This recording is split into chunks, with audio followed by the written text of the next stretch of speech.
7 de la mañana con 38 minutos, tal como les habíamos comentado hace algunos minutos, el lucro no fiscalizado es el talón de Aquiles de todas las autoridades de educación desde el retorno a la democracia a la fecha. Así lo cree la abogada de la Universidad de Chile, Carola Canelo, respecto a la falta de fiscalización sobre el retiro de utilidades y las ganancias que han obtenido las instituciones y los políticos vinculados a la enseñanza. Desde su perspectiva, nadie se salve. Las críticas apuntan tanto a Chile Vamos como a la nueva mayoría, e incluso a sectores más progresistas como Revolución Democrática y la izquierda autónoma. Estamos con Carola Canelo, ella es abogada y académica de la Universidad de Chile. Profesora, ¿cómo está? Bienvenida. Muy buenos días, muchas gracias por la invitación. Un gusto, Carola, que estés acá. Bueno, comencemos con el tema del lucro, que salió, una entrevista a uno de los controladores, por lo menos representantes del grupo Laureate a nivel internacional, y claramente la semana pasada conocimos que este grupo dijo en Estados Unidos que tenía fines de lucro, pero que en su alma finalmente en Chile no tenía fines de lucro. ¿Qué pasa con el grupo Laureate, Carola, y cuál ha sido el problema que ha enfrentado en nuestro país? El tema de fondo es que todos los partidos políticos de la nueva mayoría, sus productos derivados, Izquierda Autónoma y Revolución Democrática, y la derecha chilena se han dedicado a infringir un derecho humano fundamental, que es el derecho a la educación pública superior gratuita, y la educación en su más amplio sentido, y a la fiscalización que los ministros de educación deben hacer en esa materia. Entonces tenemos una situación límite en el país en el cual los partidos políticos infringen el Estado de Derecho, infringen el derecho internacional de los derechos humanos, porque toda esta normativa está establecida a nivel de tratados internacionales que tienen aplicación directa en Chile y que tienen que ver con la calidad de dignidad del ser humano, de acceder a la educación, y por lo tanto la debida fiscalización del Estado y el verdadero resguardo del Estado de este derecho humano fundamental. Entonces estamos en una situación límite en la cual no se fiscaliza, las autoridades no fiscalizan, tampoco los parlamentarios acusan constitucionalmente a la autoridad que no fiscaliza. Por ejemplo, el ministro Izaguirre no fiscalizó, la ministra del Pleno tampoco ha fiscalizado, y todos los ministros de educación anteriores tampoco fiscalizaron durante 27 años. Y durante la misma cantidad de años tampoco se ha exigido la gratuidad, que significa que las personas tengan derecho a acceder a la enseñanza pública superior en forma gratuita. Es decir, nosotros pagamos impuestos y por lo tanto tenemos derecho a estudiar gratuitamente en las universidades, centros de formación técnica e institutos profesionales del Estado en forma gratuita. Y eso tiene una solución, y yo quisiera referirme básicamente a la solución de esto. Pero ¿por qué tendría que ser obligatorio para el Estado entregar esa educación superior? Porque es un derecho humano fundamental. Porque hay un tratado internacional que se llama Pacto Internacional de Derechos Económicos, Sociales y Culturales, que está vigente en Chile desde el año 1989. Está publicado en el Diario Oficial, fue ratificado, fue suscrito, es decir, está en vigor. Y ese tratado lo que hace es generar derechos humanos en favor de las personas. Y entre el derecho humano está el derecho a la educación. Y en particular el artículo 13, número 2, letra C, van a ver ustedes que se establece la obligación de Chile de implantar la gratuidad en la educación superior. Es decir, desde hace 27 años está esa obligación. E incluso, si uno lee la historia, la educación pública toda, de todos los niveles, siempre fue gratuita. Siempre. Don Andrés Bello, cuando crea la Universidad de Chile, a pesar de que él era un hombre liberal y conservador en materia de valores, él la crea obviamente gratuita, porque se financia con los impuestos. Cuando llega Pinochet al poder, la dictadura cívico-militar lo que hace es destruir la universidad, y destruye evidentemente la universidad pública por razones políticas, y la destruye, la desmembra. La Universidad de Chile ya no quedó como Universidad de Chile en rigor, porque no tiene sedes regionales. Es verdaderamente una universidad, comillas, de Santiago, digamos, en la región metropolitana, y todo eso ocurrió en la dictadura cívico-militar. Se terminó con la gratuidad, se eliminó el financiamiento del Estado y se produjo una regresión en materia de derechos humanos. Y luego la nueva mayoría, antes concertación, lo que ha hecho es algo peor, de transformarlo en un bien de consumo que uno paga por la educación, incluso la pública, cuando la educación pública es gratuita en todos los países del mundo, más encima lo transformó en un negocio bancario financiado por el Estado a través Carola, de eso quería preguntarte, Estamos conversando, ustedes escuchan a la abogada Carola Canelo, ella es, abogada académica en la Universidad de Chile. ¿Por qué, antes de ir a las soluciones que nos quieres proponer, porque igual son muy interesantes, pero por qué, yo encuentro bien, muy claro, pero bien, muy duro lo que planteas tú respecto, sobre todo, que una vez que regresamos a la democracia, la concertación fundamentalmente, o la centroizquierda, la derecha también, pero la centroizquierda fundamentalmente, de alguna forma, mira para el lado con el tema de la fiscalización del lucro. ¿Por qué? ¿Por qué hacen eso? La razón es la siguiente, Antonio. El año 89, cuando se empieza a negociar entre Pinochet y la concertación, la llamada transición, que nunca fue transición, Pinochet puso sus condiciones. Y todas han sido cumplidas. La primera condición fue que el candidato a la presidencia fuera Patricio Aylwin, que había sido, es demócrata cristiano, una de las personas precursores del golpe de Estado. No se aceptó que fuera candidato Valdés, que tenía una posición distinta frente al dictador. Entonces tenía que ser el candidato Aylwin, que fue el primer presidente y que no implantó ninguna de estas obligaciones internacionales del Estado para sus conciudadanos. En segundo lugar, impunidad absoluta para Pinochet y su familia, y por eso no es raro que SEMA Chile recién ahora, después de 27 años, aparezcan diciendo, mire, vamos a hacer una querella penal. No han hecho nada. La ministra de Justicia tiene todas las atribuciones y el deber de haber ordenado la disolución y cancelación de la personalidad jurídica de SEMA Chile, porque esa es una institución que está bajo la supervigilancia del Ministerio de Justicia. Impunidad para Pinochet. Cuando Pinochet estuvo en Londres y fue detenido, recuerden ustedes, José Miguel Insulza y toda la concertación lo defendió. Incluso el mundo académico exigió que fuera retornado a Chile en circunstancias que Augusto Pinochet el año 89 suscribió otro tratado internacional, que es la Convención contra la Tortura, que establece la jurisdicción universal, es decir, le daba competencia al juez Baltasar Garzón para haber juzgado en España delitos cometidos incluso en Chile. Y por lo tanto, se mantuvo la Constitución del 80, que fue un requerimiento de Pinochet que se ha cumplido hasta el día de hoy, y por eso no se ha modificado la Constitución en manera sustancial, la mantención de la AFP, y ahí tienen otro problema, la mantención de la ISAPRE y la mantención del plan laboral. Por lo tanto, y junto con eso, evidentemente, el tema educacional, porque el tema educacional tiene un aspecto político muy importante que dice relación con el poder de las personas en su formación como individuos, en su desarrollo pleno, cognitivo, intelectual, emocional, incluso hasta religioso, digamos, y espiritual. Y por lo tanto, hubo una negociación ahí. No es extraño, si te fijas en el acuerdo político entre la democracia cristiana golpista en el año 73, ¿cierto?, más la derecha chilena, en orden a mantener una mantención en lo sustancial estructural de la dictadura cívico-militar que se ha mantenido hasta el día de hoy. Y por eso no es raro que la legislación actual en materia educacional sea básicamente la misma de la dictadura. Ahora, el detalle es que el año 89 Pinochet suscribe este tratado internacional, el Pacto Internacional de Derechos Económicos, Sociales y Culturales, y deja la obligación de gratuidad. Llevamos 27 años y no la han querido implantar. Y por otro lado, la fiscalización también es normativa antigua, desde el año 90 que existe la obligación de fiscalizar, pero simplemente no han querido. Pilar Armanet, que es rectora de la Universidad de las Américas, ella estuvo como jefe en la División de Educación Superior en la época de Sergio Vitari y de Ricardo Lago Escobar, y ella le tocó fiscalizar a la Universidad del Mar, por ahí por el año 2004, y ella finalmente absolvió a esa universidad. Si ella hubiera cumplido su función y haber sancionado a esa universidad, haberle cerrado al menos sede o haber tenido una reacción como autoridad, no habría quedado el descalabro que ocurrió años después con la Universidad del Mar. Y actualmente lo que ocurre, tenemos distraída a la población porque vuelve a ocurrir el mismo fenómeno, pero ahora respecto al grupo Laureate.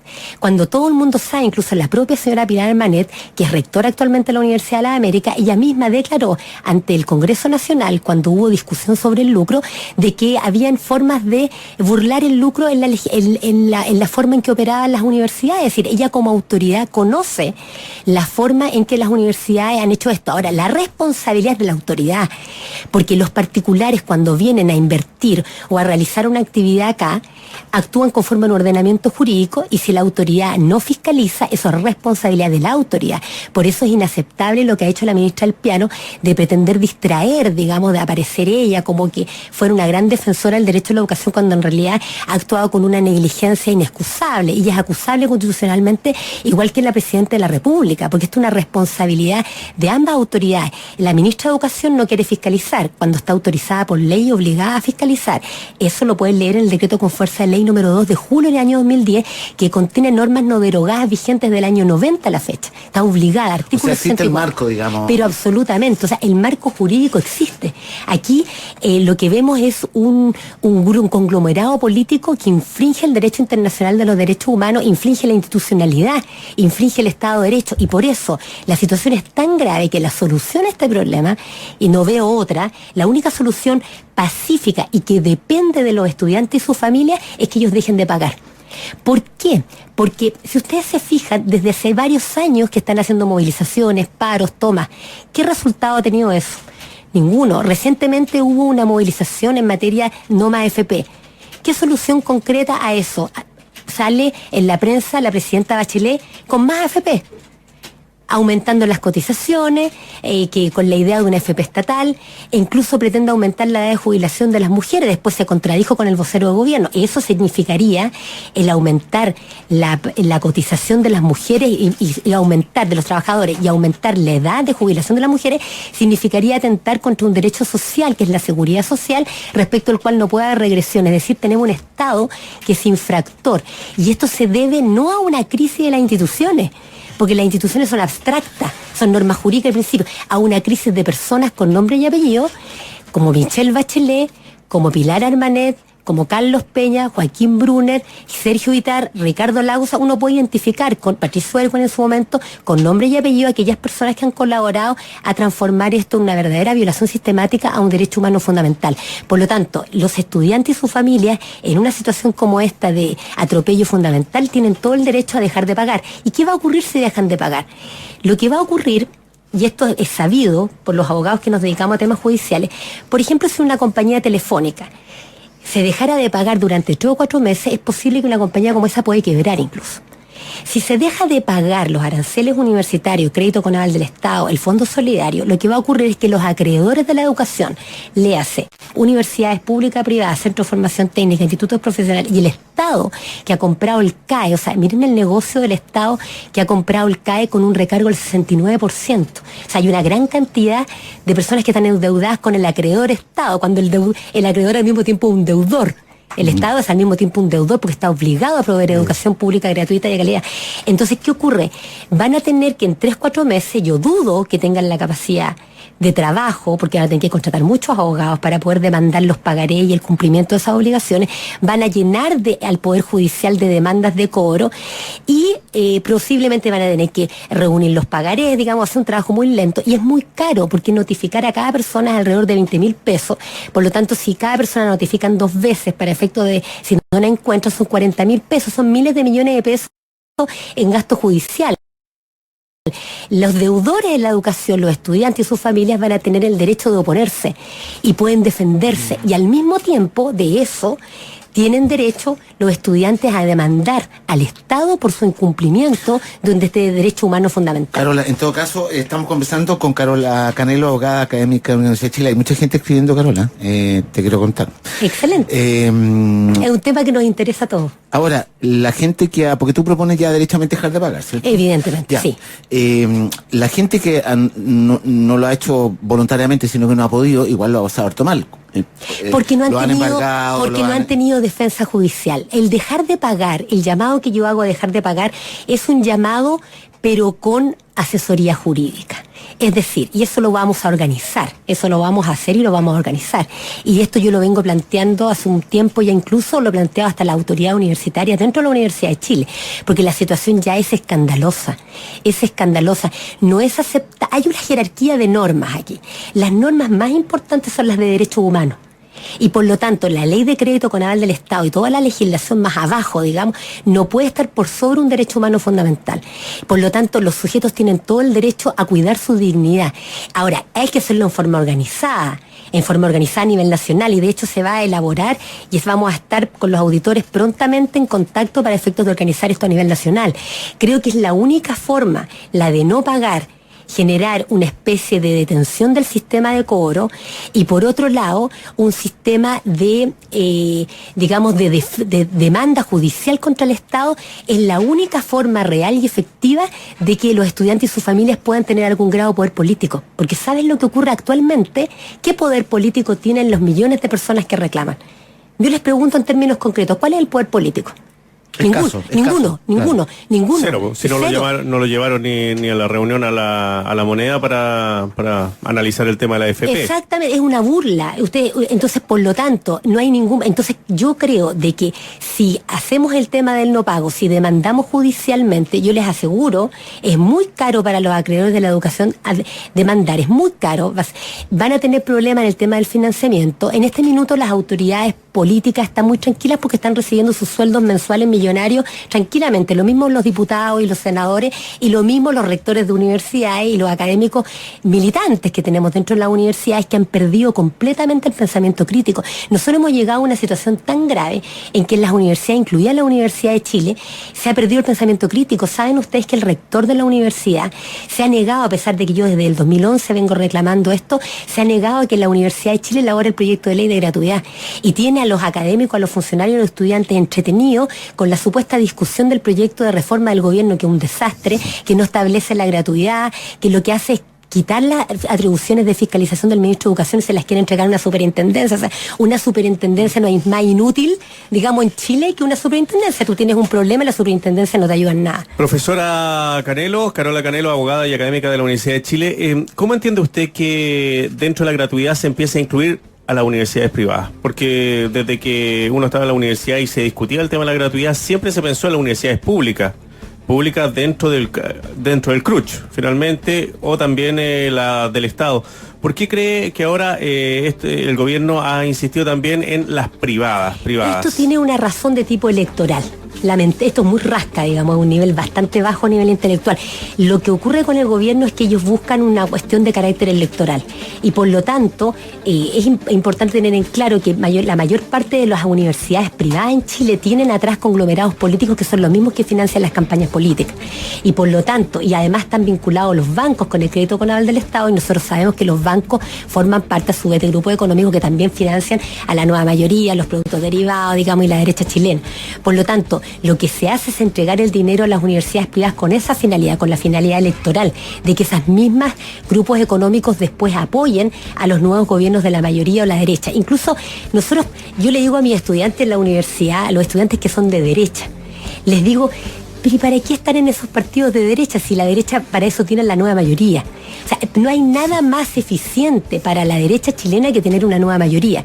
Es una nueva mayoría que controla los movimientos sociales, en la CUT, en la Federación de Estudiantes. Por ejemplo, nosotros tenemos a Camila Rojas, que es de la izquierda autónoma, vinculada a la izquierda autónoma, que la Federación de Estudiantes decidió en votación no ir a incidir al Congreso Nacional respecto al proyecto de reforma, y sin embargo ella ahora está paseándose en el Congreso, digamos.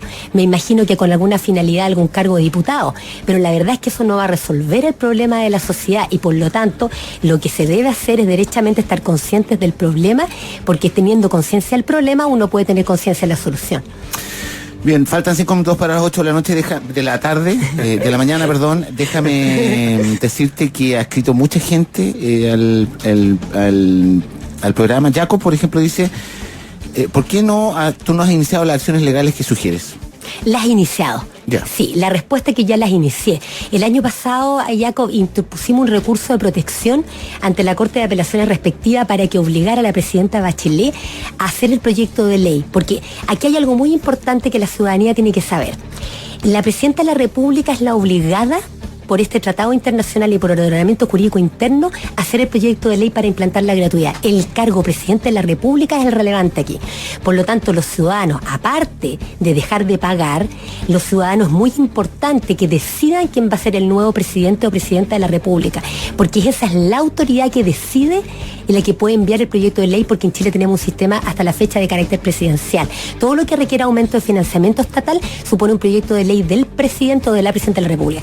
Se hizo la acción de protección, se tramitó ante la Corte de Apelaciones, la Corte Suprema. Lamentablemente nuestros tribunales superiores de justicia no quisieron ver el tema. Lo declararon inadmisible, no quisieron ni siquiera entrar al fondo. A juicio de ellos no había normativa que le diera atribuciones para referirse a ello, omitiendo nuestros tribunales superiores de justicia la aplicación del artículo 5 de la Constitución y todos los tratados internacionales en materia de derechos humanos. Es decir, la Corte Suprema, en el caso de Leopoldo López, por ejemplo, que fue un tema de derechos humanos, sí resolvió. En cambio, frente a estudiantes, la mayoría de ellos chilenos, habitantes de nuestro querido país, no quiso resolver. Y por lo tanto, agotados los medios internos jurisdiccionales, hicimos en este año una presentación a la Comisión Interamericana de Derechos Humanos, y eso está en trámite. Ahora, la Comisión Interamericana tiene problemas financieros, sí. Incluso el gobierno de Chile le envió, entiendo yo, algunos recursos, por lo tanto eso se va a demorar. Y por eso no es sería de una crueldad absoluta decirle a los ciudadanos que esperen la decisión de la Comisión Interamericana de Derechos Humanos. Por eso la solución a este problema son tres en rigor: dejar de pagar; 2, iniciar acciones judiciales a nivel interno contra el Estado para que indemnice a las personas. Piensen ustedes toda la cantidad de personas que ha pagado por la educación pública superior. El Estado, y por eso la gratuidad es de la educación pública, no la privada. Sí. ¿Por qué? Porque es la obligación del Estado financiarla. ¿Y por qué es obligación del Estado financiarla? Porque los derechos sociales los tiene que respetar y garantizar el Estado. Digamos, si una persona quiere estudiar en una universidad privada y quiere pagar por eso, no hay ningún problema. Si Chile es un país mixto, pero el Estado tiene que respetar, Carola, y garantizar el derecho. Déjame decirte que, por ejemplo, escribió José Nilo Castellón: profesor, please, guarda los datos de artículos y etcétera para compartirlo con mis estudiantes en la U, me dice. Muy buena entrevistada, dice Fernando, clara en sus ideas y la realidad nacional. Te está escribiendo en la mitad de Chile, ¿eh? Alfredo Cifuentes dice: imperdible, escuchen Radio Futuro, la realidad de la vocación chilena. Bueno, yo aquí te los voy a mostrar para que tú te quedes con el feedback, porque mira, se nos fue el tiempo de manera increíble. Percy Castillo te manda saludos de Concepción, dice: que mujer más sensata la abogada Carola Canelo, bueno saber que existen académicos como ella, saludos desde Conce. Rodrigo Lopetegui: me quedé sin palabras, pero como dice el abogado, esto es un escándalo. Gracias por la entrevista. Profesora Canelo, muchas gracias. Les agradezco a ustedes el tiempo.